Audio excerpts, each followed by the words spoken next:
This session focuses on the queue, a fundamental data structure in computer science. This material has been prepared by Prof. Savita Sheoran from Indira Gandhi University, Mirpur, Rewari, Haryana, India. Throughout this presentation, we will be exploring the core principles, operations, and practical considerations that define the queue as an essential building block in programming and algorithm design.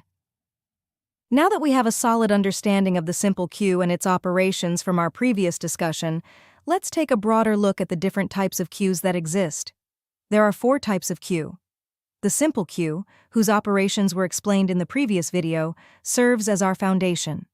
But beyond that, there are 3 additional variants, each with its own distinct characteristics. Looking at the table here, we can compare these 4 types across 3 key dimensions: how insertion is performed, how deletion is performed, and what special feature defines each type. Starting with the simple queue, insertion occurs at the rear, deletion occurs at the front, and its defining feature is the classic FIFO, or first-in, first-out behavior. Moving to the circular queue, it also inserts at the rear and deletes from the front, but its special feature is that it reuses space. This means that once elements are dequeued, that memory can be reclaimed, making it more efficient in terms of storage. Next is the priority queue. Here, both insertion and deletion are performed according to priority rather than position. This makes it a priority-based structure, where elements with higher priority are served before those with lower priority, regardless of their order of arrival. Finally, we have the deque, or double-ended queue, which allows insertion and deletion at both ends. This flexibility is its defining special feature, making it the most versatile of the 4 types. Each of these queue variants builds upon the same fundamental concept, but addresses different practical needs and constraints. So, what exactly is a queue? A queue is a linear data structure that follows the principle of FIFO, that is, first in, first out. More specifically, it is an ordered group of homogeneous elements that has 2 ends. These 2 ends define how the structure behaves. Elements are added at one end, and elements are removed from the other end. This leads directly to the defining characteristic of a queue. The element inserted first is removed first. Just like a line of people waiting, whoever joins first leaves first. Now let's formally define what a queue is. A queue is a linear data structure that follows the FIFO, first in, first out principle. Insertion is done at the rear, and deletion is done from the front. Looking at the diagram, we can see a queue containing the elements 10, 20, 30, and 40. The front pointer marks the beginning of the queue, where elements will be removed, and the rear pointer marks the end, where new elements will be added. Moving on to the 2 primary operations a queue supports. The first is enqueue, which is insertion. When we enqueue the value 50, it gets inserted at the rear of the queue. So the queue now holds 10, 20, 30, 40, and 50, with the rear pointer advancing to reflect this new addition. The second operation is dequeue, which is deletion. When we dequeue, the element is removed from the front. In this case, the value 10 is deleted. The front pointer then moves forward, and the queue now begins with 20. In terms of basic operations, a queue supports 6 key functions. Enqueue inserts an element at the rear. Dequeue deletes an element from the front. Front retrieves the front element, while rear retrieves the rear element. IsEmpty checks whether the queue is empty, and IsFull checks whether the queue is full. To put this into a real-world context, think about people standing in a line at a ticket counter. The first person to join the line is the first person to be served. That is exactly the FIFO principle in action, and it is the fundamental behavior that defines a queue. Now that we have a clear understanding of what a queue is, let's look at the core operations that can be performed on a queue. There are 6 fundamental operations, each serving a distinct purpose. The first is insertion, also known as enqueue. This operation is used to insert an element into the queue. The second is deletion, or dequeue, which removes an element from the queue. Moving on, we have peek, sometimes referred to as front, which allows us to view the first element in the queue without removing it. Similarly, the rear operation lets us view the last element currently in the queue. The final 2 operations deal with boundary conditions. IsEmpty is used to check whether the queue is empty or not, an essential check before attempting a deletion. And finally, IsFull is used to check whether the queue is full or not, and this is particularly relevant when working with an array-based queue implementation, where the size is fixed. These 6 operations form the complete functional interface of a queue, and we will be exploring several of them in greater detail as we move forward. Now that we understand the basic structure of a queue, let's look at its first core operation, insertion, also known as enqueue. The insertion operation in a queue is called enqueue, or simply insertion. To understand how this works, we need to be clear about the 2 ends of the queue. The insertion end is called the rear, and the deletion end is called the front. These 2 pointers define the boundaries of our queue at any given time. So, in this operation, a new element is added at the rear, the back end of the queue. This is a fundamental rule. Insertion always takes place at the rear, without exception. Now let's consider the boundary conditions. If the queue is empty initially, then both pointers are set to -1. Front equals -1, and rear equals -1. This is how we represent an empty queue before any elements have been inserted. As elements are added, at every insertion, the rear pointer increases by 1. So the first element inserted moves rear from -1 to 0, the second moves it to 1, and so on. Finally, there is an upper boundary to be aware of. If rear equals size -1, then the queue becomes full. At that point, no further insertions can be made until space is freed up. This condition is critical for preventing overflow in a fixed-size queue implementation. Now let's walk through the enqueue operation step by step to see exactly how it works in practice. Remember, enqueue means inserting an element at the rear of the queue. For this example, let the queue size equal 5. We begin with step 1. Initially, both front and rear are set to -1, meaning the queue is completely empty. All 5 positions are vacant. The action here is to insert the value 10. Because the queue is empty, both front and rear become 0, and 10 is placed at index 0. That's our first element in the queue. Moving to step 2, front remains at 0 and rear is currently at 0. The action is to insert 20. The result?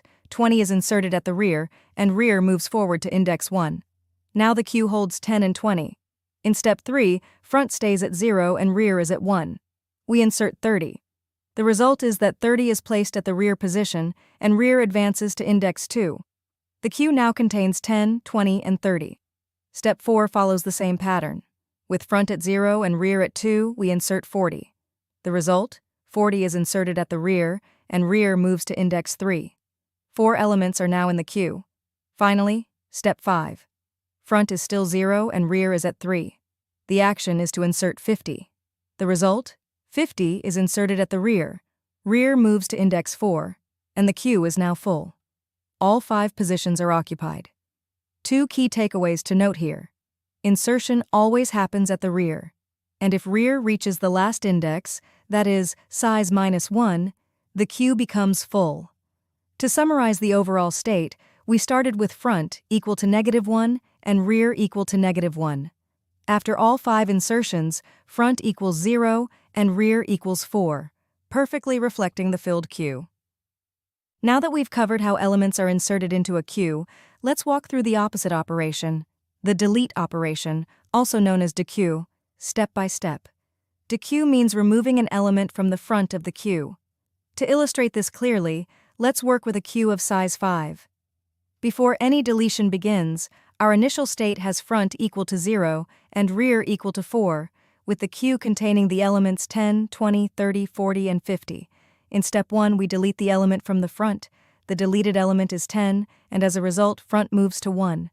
Notice that the first position is now empty, and front now points to the element 20. Moving to step 2, we again delete from the front. This time, the deleted element is 20, and front advances to 2. The queue now holds 30, 40, and 50 in the remaining positions. In step 3, the action is the same. Delete from front. The deleted element is 30, and front moves to 3. We're left with only 40 and 50 in the queue. Step 4 continues this process. We delete element 40 from the front, and front moves to 4. Now only the element 50 remains, with both front and rear pointing to index 4. Finally, in step 5, we delete the last remaining element, which is 50. After this deletion, front becomes -1, and rear also becomes -1, and the queue is now completely empty. There are several important points to take away from this process. First, deletion always happens at the front. Second, after each deletion, front is incremented by 1. Third, if front becomes greater than rear, the queue becomes empty. And critically, if we attempt to delete from an already empty queue, an underflow condition occurs.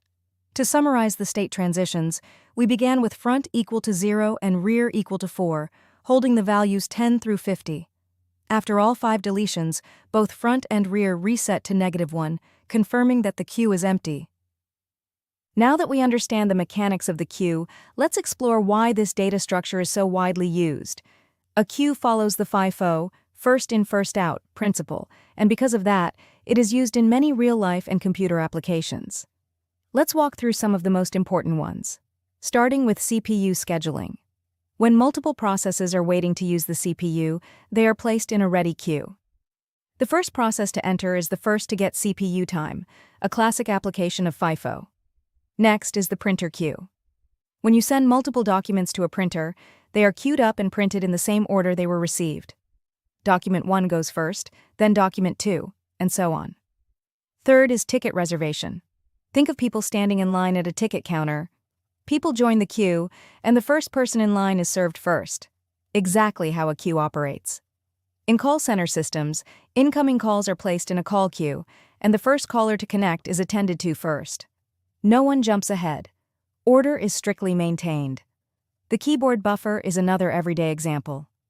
As you type characters on a keyboard, they are stored in a queue buffer and processed one by one in the exact order they were typed.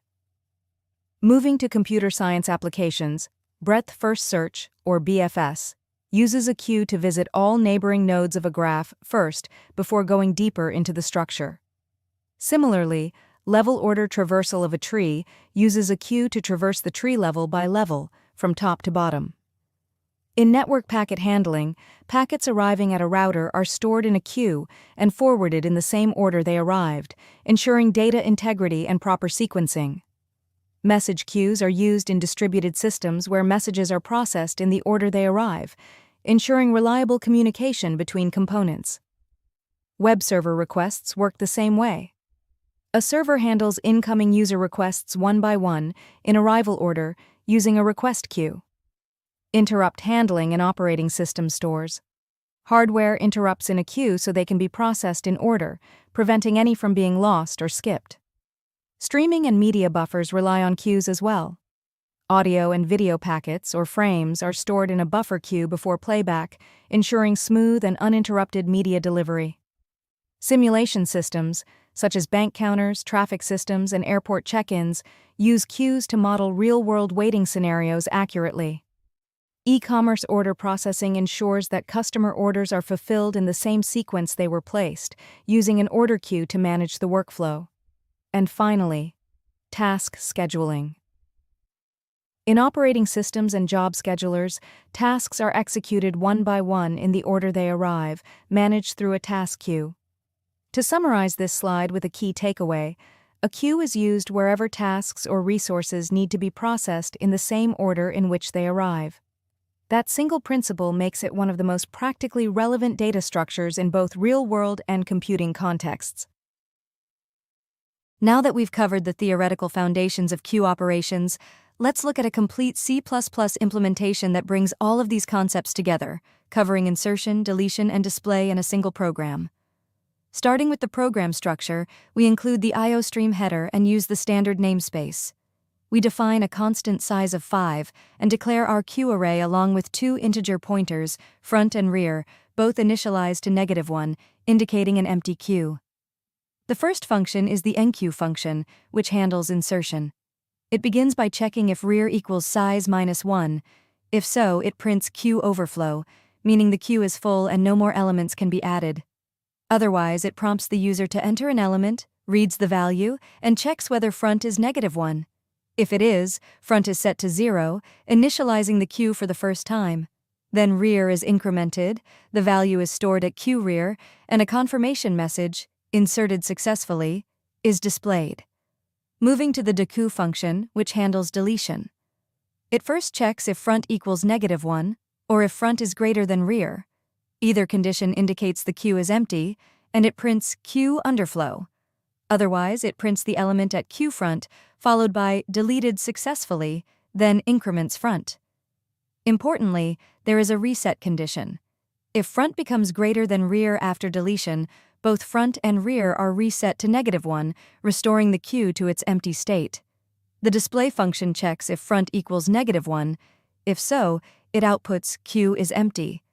Otherwise, it prints Q elements are, and iterates from front to rear, printing each element separated by a space. The main function ties everything together using a do-while loop. It presents a menu of 4 options: insertion, enqueue, deletion, dequeue, display, and exit, and uses a switch statement to call the appropriate function based on the user's choice. The loop continues until the user selects option 4, at which point program ended is displayed. Looking at the sample output on the right, we can trace the program's execution step by step. First, the user selects option 1 and inserts 10, confirmed as 10 inserted successfully. Then 20 is inserted in the same way. Selecting option 3 displays both elements. Q elements are 10, 20. When option 2 is chosen, 10 is deleted from the front, 10 deleted successfully, and a subsequent display shows only 20 remaining. Finally, selecting option 4 ends the program with program ended. This complete example demonstrates how the FIFO principle is enforced in practice. Elements enter at the rear and leave from the front, with proper boundary checks ensuring the queue operates correctly under all conditions. Now that we've covered how queue operations work, let's turn our attention to time complexity, specifically, how efficient these operations actually are.